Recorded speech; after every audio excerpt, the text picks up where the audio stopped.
The spring of 1945 arrived not with renewal, but with the slow, grinding collapse of the Third Reich.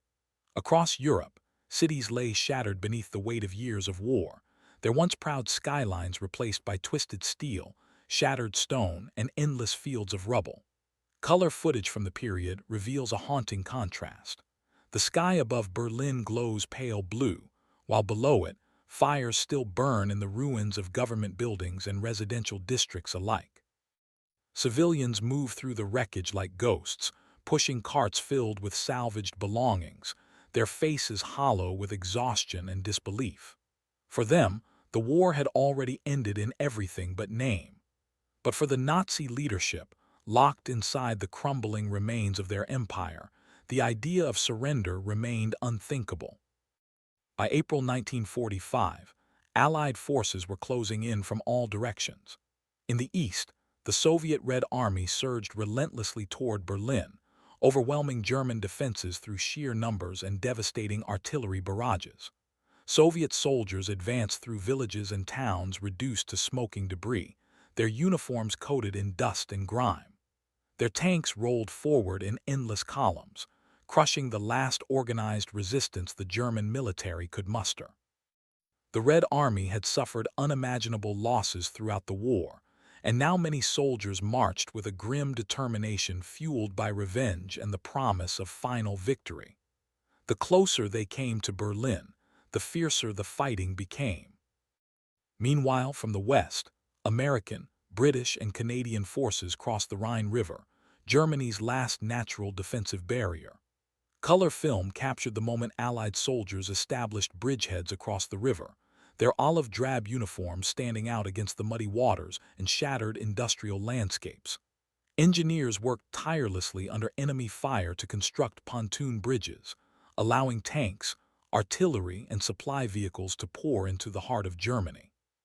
For many Allied soldiers, the crossing of the Rhine felt like stepping into the final chapter of the war in Europe. Resistance remained fierce in places, but the outcome was no longer in doubt. Inside Germany itself, chaos spread rapidly. The once disciplined Nazi war machine was disintegrating under the combined pressure of relentless bombing, catastrophic battlefield losses, and collapsing supply lines. Cities such as Hamburg, Cologne, and Dresden bore the scars of devastating air raids. Color footage shows entire neighborhoods flattened into endless fields of rubble, punctuated only by skeletal walls and burned-out vehicles. Civilians wandered through the destruction searching for food, water, and missing family members. Many Germans no longer believed in victory, but speaking openly about defeat remained dangerous, as Nazi authorities still enforced loyalty through fear and violence.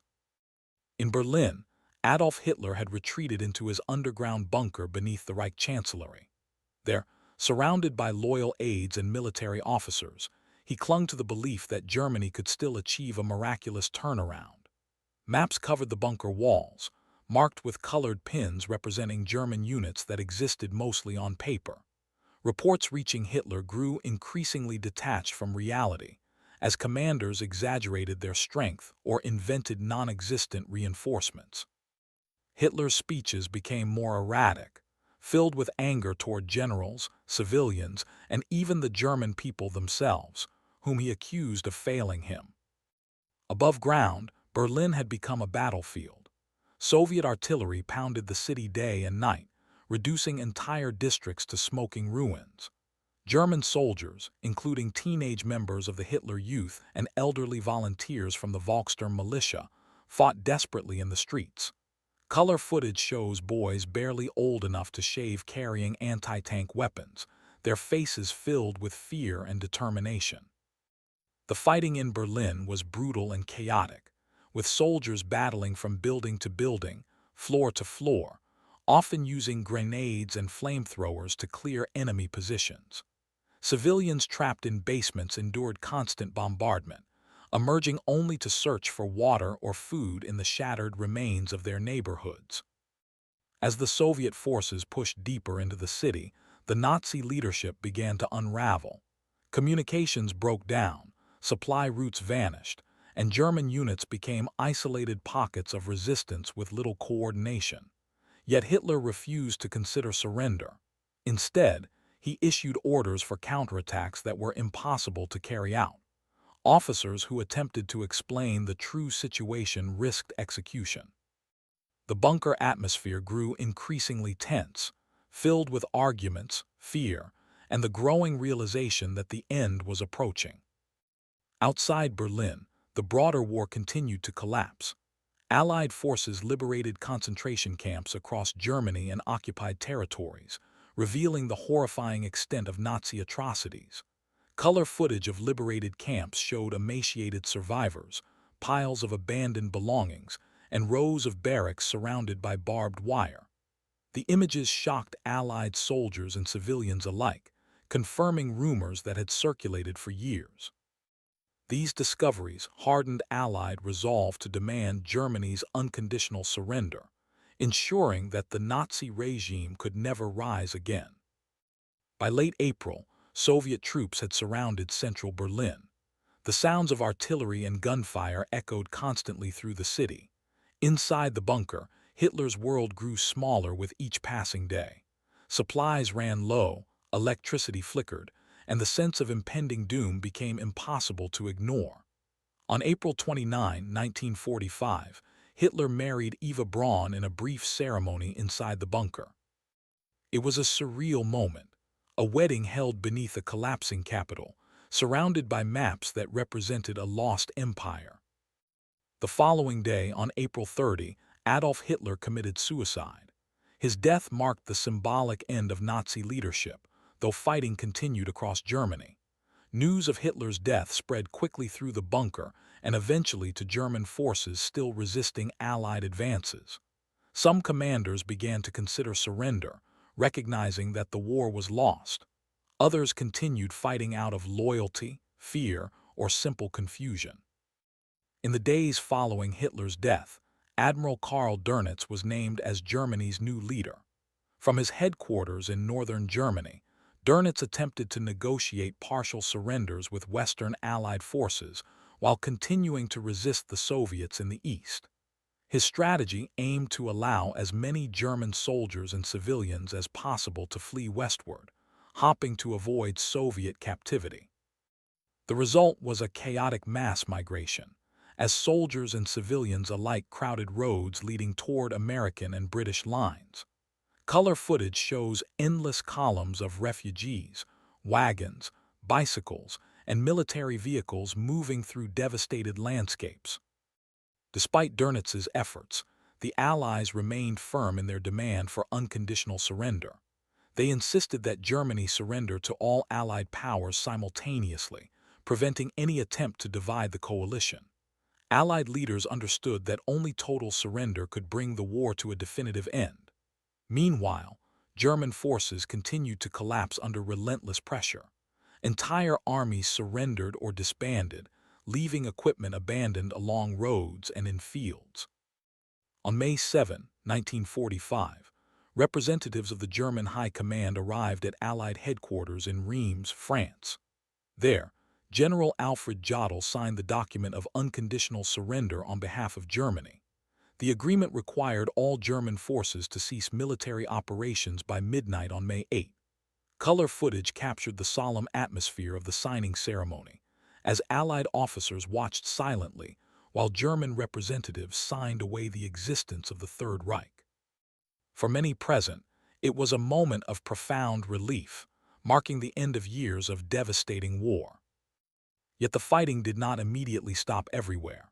Some German units, particularly those facing Soviet forces, continued to resist or attempted to surrender only to Western allies. To ensure clarity, a second formal surrender ceremony took place in Berlin on May 8, 1945. There, German Field Marshal Wilhelm Keitel signed the final surrender document in the presence of Soviet, American, British, and French representatives. The ceremony symbolized the unity of the Allied coalition and the complete defeat of Nazi Germany. As news of Germany's surrender spread, celebrations erupted across Allied nations. Color footage from London shows massive crowds gathering in Trafalgar Square, waving flags and cheering as church bells rang throughout the city. In Paris, civilians filled the streets, embracing Allied soldiers and dancing beneath fluttering banners. In New York, Times Square exploded into celebration, with thousands of people singing, waving newspapers, and climbing lampposts in joy. For many, Victory in Europe Day, or VE Day, marked the end of years of fear, sacrifice, and loss. In Germany, however, the mood was starkly different.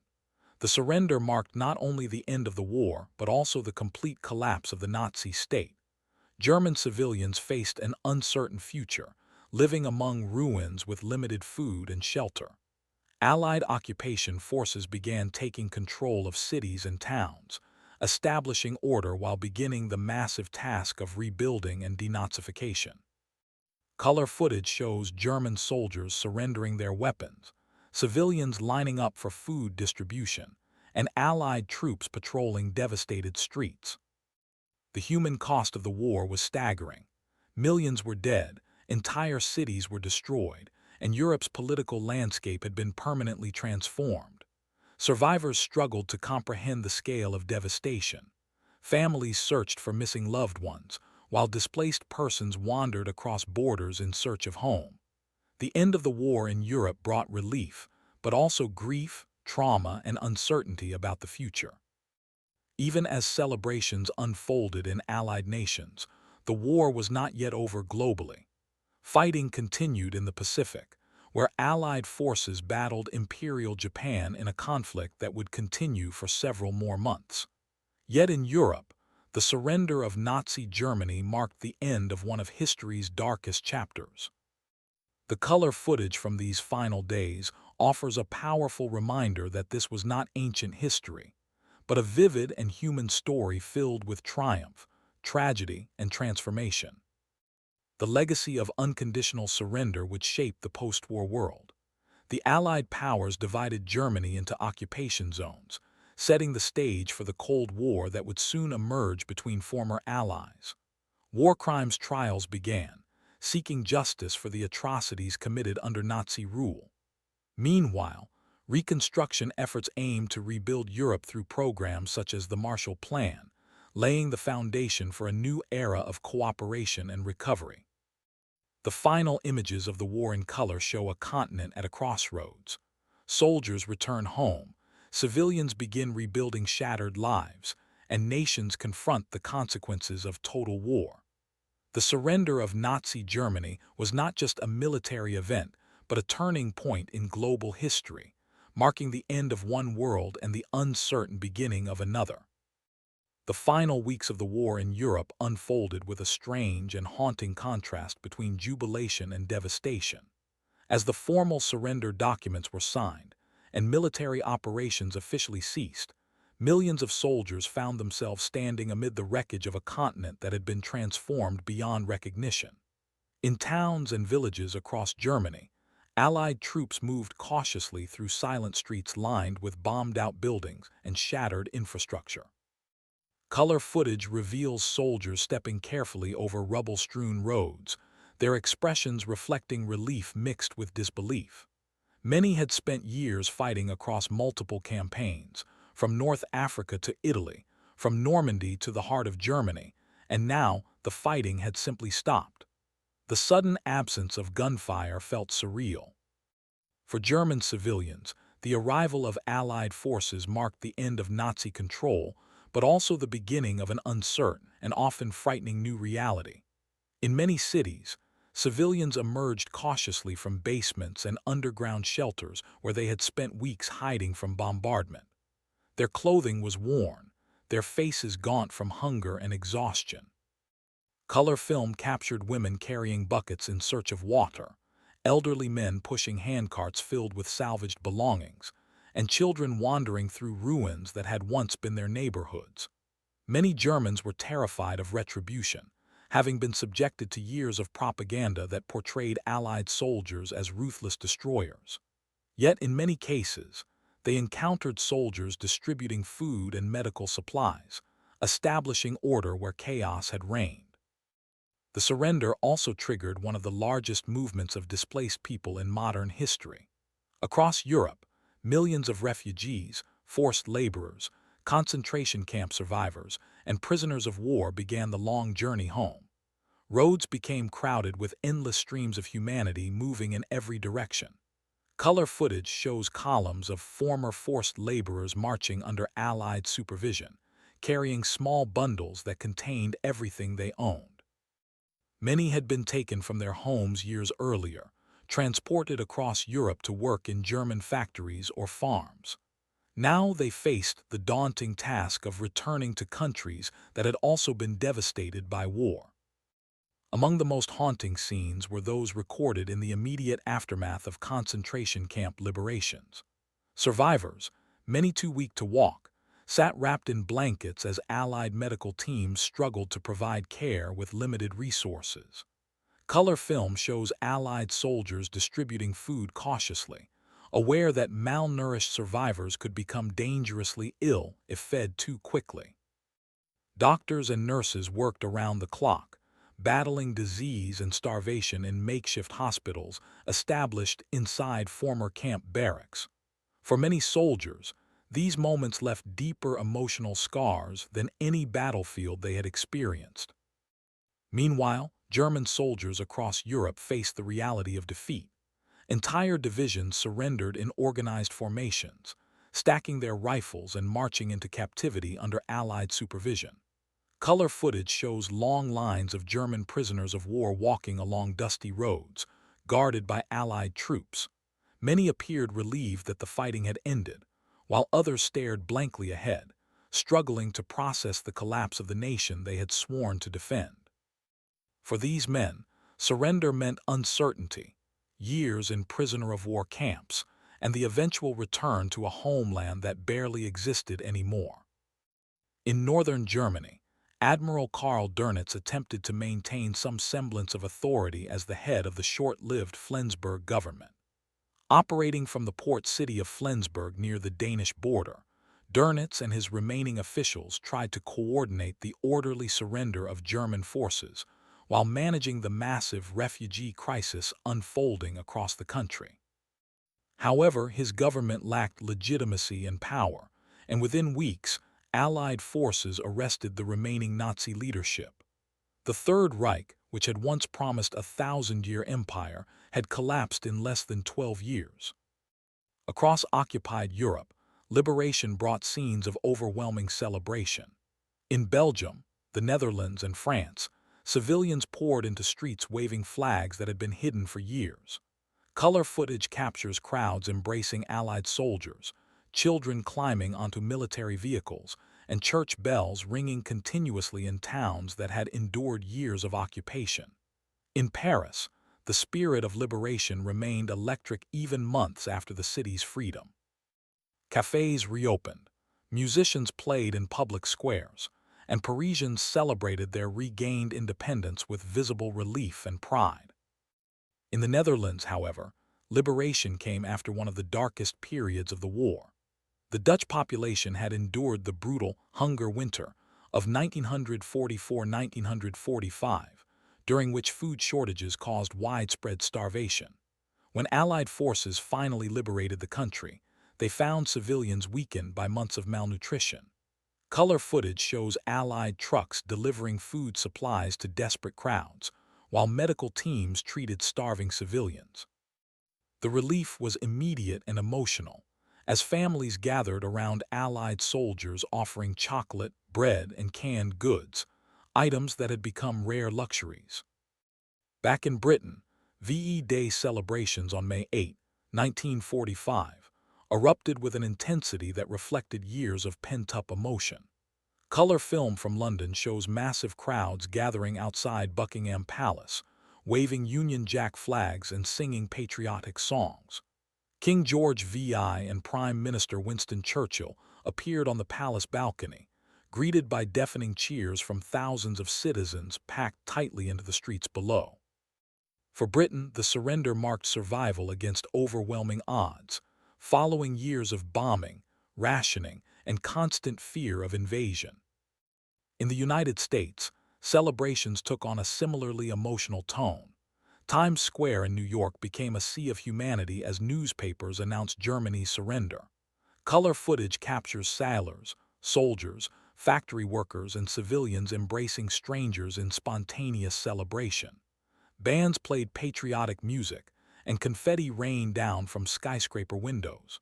For Americans, the European war had been fought far from home, but nearly every family had been touched by the conflict through military service or wartime industry. Yet even amid celebration, there was a somber recognition that the war had not ended everywhere. Many Allied soldiers preparing to celebrate VE Day instead found themselves receiving orders for redeployment to the Pacific Theater. The fight against Japan continued with fierce intensity, and many feared that the war could drag on for years. For these soldiers, Germany's surrender brought relief but not closure. In the Soviet Union, victory celebrations carried a very different tone. The Soviet people had endured staggering losses, with entire cities destroyed and millions of soldiers and civilians killed. When news of Germany's surrender reached Moscow, crowds gathered in Red Square beneath banners celebrating victory. Color footage shows Soviet soldiers embracing civilians, fireworks lighting the night sky, and massive military parades celebrating the triumph over Nazi Germany. However, the victory also reinforced the Soviet Union's emergence as a dominant power in Eastern Europe, setting the stage for future geopolitical tensions. In Berlin itself, the aftermath of surrender revealed a city transformed into a wasteland. Color footage shows entire districts reduced to skeletal ruins, with only fragments of buildings standing amid mountains of rubble. Soviet troops patrolled the devastated streets while civilians scavenged for food and water. The once grand capital of Nazi Germany had become a symbol of total destruction. Survivors lived in underground shelters or improvised housing, surrounded by the constant reminder of war's consequences. As Allied occupation forces established control across Germany, they began implementing policies designed to dismantle the Nazi state and prevent its return. Nazi symbols were banned, propaganda materials were confiscated, and former Nazi officials were arrested. German citizens were required to confront the reality of the regime they had lived under. In many towns, Allied authorities forced local civilians to visit concentration camps and burial sites, ensuring that the atrocities committed there could not be denied or forgotten. The surrender also marked the beginning of the hunt for war criminals. Allied investigators gathered evidence documenting crimes against humanity, while intelligence teams tracked down high-ranking Nazi officials attempting to escape. Some fled across Europe using false identities, while others were captured within weeks of Germany's defeat. The stage was set for the Nuremberg trials, which would soon hold leading Nazi figures accountable for their actions. Economically, Germany faced near total collapse. Industrial production had been destroyed by bombing, transportation networks were shattered, and agricultural output had plummeted. Color footage from the period shows idle factories, wrecked rail yards, and abandoned vehicles scattered across highways. Civilians relied heavily on Allied food distribution to survive, while black markets flourished as people traded valuables for basic necessities. The task of rebuilding Germany would require years of effort and international cooperation. Across Europe, the end of the war triggered widespread political transformation. Nations that had been occupied or influenced by Nazi Germany began rebuilding their governments and societies. In Western Europe, democratic institutions were restored or strengthened, while Eastern Europe gradually fell under Soviet influence. The division of Europe into opposing political blocs would soon lead to the Cold War, shaping global politics for decades to come. For soldiers returning home, the transition from war to peace was often difficult. Many struggled to adjust to civilian life after years of combat and loss. Color footage shows soldiers arriving at train stations and docks, greeted by emotional families waving banners and flowers. Reunions were filled with joy, but also uncertainty, as veterans faced the challenge of rebuilding their lives in a world forever changed by war. The final months of the war had demonstrated the devastating power of modern industrial conflict. Entire nations had mobilized their economies and populations for total war, resulting in destruction on an unprecedented scale. The unconditional surrender of Germany represented not only a military defeat, but also a rejection of the ideology that had fueled the conflict. The Allied victory reaffirmed the importance of international cooperation and collective security, leading to the creation of the United Nations later that year. Color footage from the closing days of the war captures moments of profound symbolism. German soldiers lowering their flags, Allied troops raising their own banners over captured cities, civilians embracing liberators, and refugees beginning long journeys toward uncertain futures. These images reveal the human dimension of victory and defeat, reminding viewers that the end of war is not a single moment, but a complex process filled with relief, grief, and transformation. As Europe slowly began rebuilding, the memory of the war remained vivid for those who had lived through it. The unconditional surrender of Nazi Germany closed one of the darkest chapters in human history, but it also served as a warning about the consequences of extremism, militarism, and unchecked political power. The war in color allowed future generations to witness these events with striking immediacy, preserving the faces, landscapes, and emotions of a world that had endured unimaginable suffering and ultimately emerged determined to rebuild. The weeks following Germany's unconditional surrender were filled with both relief and overwhelming responsibility for the Allied powers. Across occupied territories, military commanders quickly realized that victory on the battlefield was only the beginning of an enormous humanitarian and administrative challenge. Europe's infrastructure had been shattered. Railways were twisted and broken, bridges had collapsed into rivers, and communication networks barely functioned. Color footage from the period reveals Allied engineers working around the clock, repairing railway lines, clearing debris from roads, and rebuilding temporary bridges to reconnect isolated regions. These efforts were essential not only for military logistics, but also for delivering desperately needed food and medical supplies to millions of civilians on the brink of starvation. In Germany, the immediate priority was maintaining order in a society that had lost its government, its economy, and its sense of national identity. Allied occupation zones were established, dividing the country among American, British, French, and Soviet forces. Each zone operated under its own administration, but all shared the goal of dismantling Nazi influence and preventing Germany from ever launching another war. Color film shows Allied soldiers removing Nazi flags from public buildings, replacing them with Allied banners, and establishing checkpoints along major roads. The transformation was both symbolic and practical, marking the definitive end of Nazi authority. German civilians were now confronted with the reality of the regime that had led them into catastrophe. Allied authorities launched denazification programs designed to remove Nazi ideology from public life. Former party members were identified, questioned, and in many cases barred from holding positions of authority. Teachers, police officers, and government officials were screened to determine their level of involvement with the Nazi Party. Color footage captures long lines of German citizens filling out questionnaires detailing their wartime activities, many anxious about the consequences of their answers.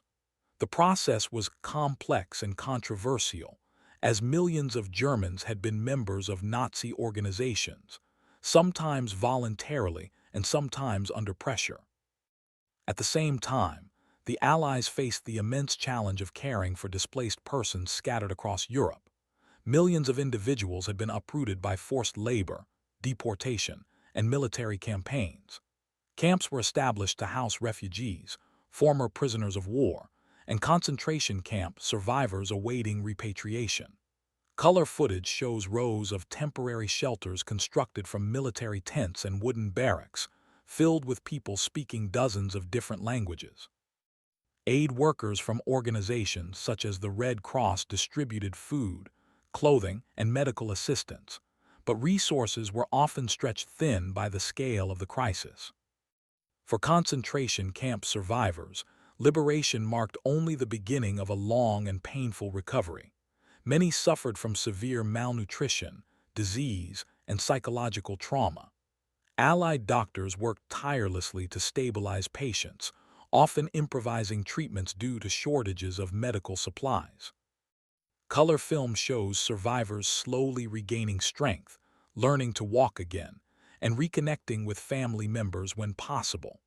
For countless individuals, however, entire families had been lost, leaving survivors to rebuild their lives alone in a world forever changed by their experiences. Meanwhile, Allied investigators began gathering evidence of war crimes committed by Nazi leaders and military officials. Teams of lawyers, historians, and intelligence officers collected documents, interviewed witnesses, and photographed mass graves and destroyed villages. Color footage captures investigators carefully examining abandoned concentration camps, documenting the conditions prisoners had endured. These efforts laid the foundation for the Nuremberg trials, which would become one of the most significant legal proceedings in modern history. As the summer of 1945 approached, attention shifted toward rebuilding shattered economies. Germany's industrial capacity had been reduced to a fraction of its pre-war output, leaving millions unemployed and dependent on Allied assistance. Factories lay in ruins, while coal mines and steel plants struggled to resume production. Color footage shows workers clearing debris from factory floors, repairing machinery, and attempting to restart production under Allied supervision. The recovery process would take years, requiring not only physical reconstruction, but also economic reform and international cooperation. Elsewhere in Europe, the end of the war triggered widespread political upheaval. Governments that had collaborated with Nazi Germany collapsed, replaced by new administrations seeking to rebuild democratic institutions. In France, resistance fighters who had battled occupation forces emerged as national heroes, while political leaders worked to restore stability.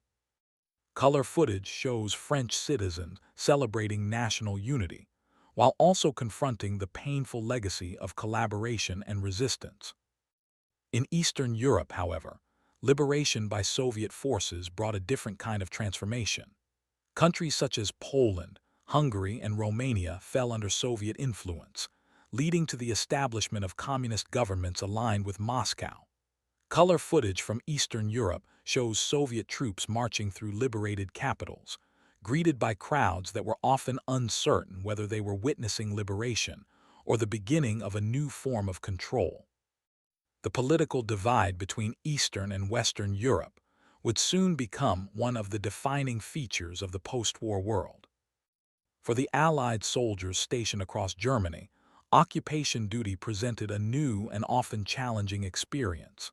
Instead of fighting enemy troops, they were now responsible for maintaining peace among civilian populations struggling to survive. Color film shows American and British soldiers patrolling streets, distributing food rations, and interacting with local civilians. Many soldiers developed complex relationships with German citizens, balancing feelings of victory with sympathy for civilians who had endured bombing, starvation, and displacement. One of the most visible symbols of the war's end was the disarmament of the German military. Weapons were confiscated and destroyed, while military installations were dismantled. Color footage shows massive piles of rifles, machine guns, and artillery pieces stacked in open fields awaiting destruction. German soldiers were required to surrender their uniforms and insignia, reinforcing the complete dissolution of the once powerful Wehrmacht. For many soldiers, this moment represented not only military defeat, but also the loss of identity and purpose. Across Europe, cities began the slow and difficult process of rebuilding. In Warsaw, entire neighborhoods had been deliberately destroyed during the war, leaving behind a landscape of ruins.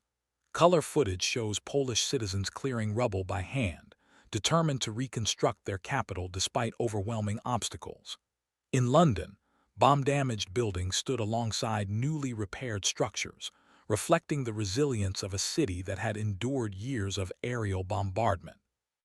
Each city faced its own unique challenges, but all shared the determination to recover from the devastation of war. Culturally, the end of the war sparked a period of reflection and artistic expression. Writers, filmmakers, and photographers sought to capture the experiences of those who had lived through the conflict.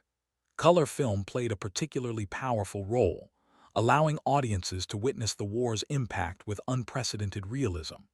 These images preserved not only the destruction, but also the resilience and humanity of those who survived, shaping public memory of the conflict for generations. As the months passed, the focus increasingly shifted toward ensuring lasting peace. Allied leaders met at conferences to determine the future political and economic structure of post-war Europe. Agreements were reached regarding the division of Germany, the prosecution of war criminals, and the establishment of international organizations designed to prevent future conflicts. The creation of the United Nations represented a major step toward global cooperation, reflecting the determination of world leaders to avoid repeating the mistakes that had led to two devastating world wars. For ordinary citizens across Europe, however, peace remained a fragile and uncertain reality. Food shortages persisted, housing was scarce, and transportation networks remained unreliable.